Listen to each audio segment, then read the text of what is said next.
Seeing none, the question is now on the amendment in the nature of a substitute. All those in favor signify by saying aye. Aye. All those opposed signify by saying no. In the opinion of the chair, the ayes have it, the amendment is agreed to. The question is now unfavorably reporting H.R. 2096 as amended. All those in favor signify by saying aye. Aye. All those opposed signify by saying no. No. In the opinion of the chair, the ayes have it, and the bill is ordered favorably reported. A recorded vote is ordered. As previously announced, further proceedings on the question will be postponed. Our next item for consideration is H.R. 580, the Unfunded Mandates Accountability and Transparency Act of 2025. Clerk, please report. H.R. 580, the Unfunded Mandates Accountability and Transparency Act of 2025, a bill to amend the Unfunded Mandates Reform Act of 1995 to provide for regulatory impact analysis for certain rules and for other purposes. Without objection, the bill should be considered as read and open for amendment at any point. Without objection to order, the chair recognizes himself to offer an amendment in the nature of substitute. Clerk, please designate the amendment. An amendment in the nature of a substitute to H.R. 580 is offered by Mr. Comer of Kentucky. Without objection, the amendment is considered as read and the substitute be considered as original text for the purposes of further amendment. I now recognize myself for 5 minutes for a statement on the bill and the amendment. I support H.R. 580, the Unfunded Mandates Accountability and Transparency Act. First introduced several Congresses ago and still very much needed, the bill strengthens Unfunded Mandates Reform Act of 1995, or UMRA.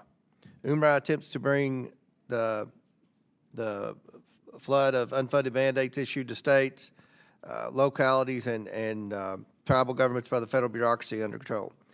It was later amended to help stem the flow of unreasonably costly mandates imposed upon the private sector.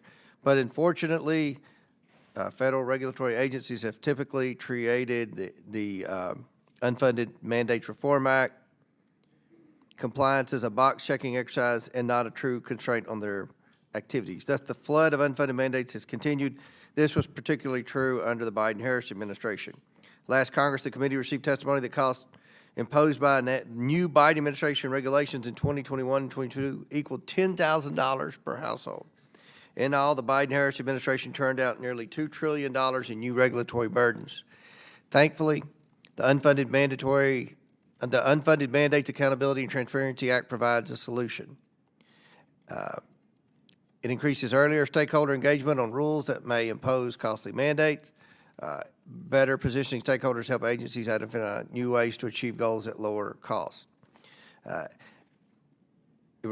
H.R. 580 requires agencies to prepare regulatory impact analysis, including analysis of costs, benefits, alternatives, disproportionate impacts, and effects on jobs. For major rules that mandate economic impacts of $100 million or more, present major increases in costs or prices, or have significant adverse effects on competition, employment, or markets. It requires agencies to publish initial assessments in the Federal Register and receive public comment in response to notices proposed rulemaking.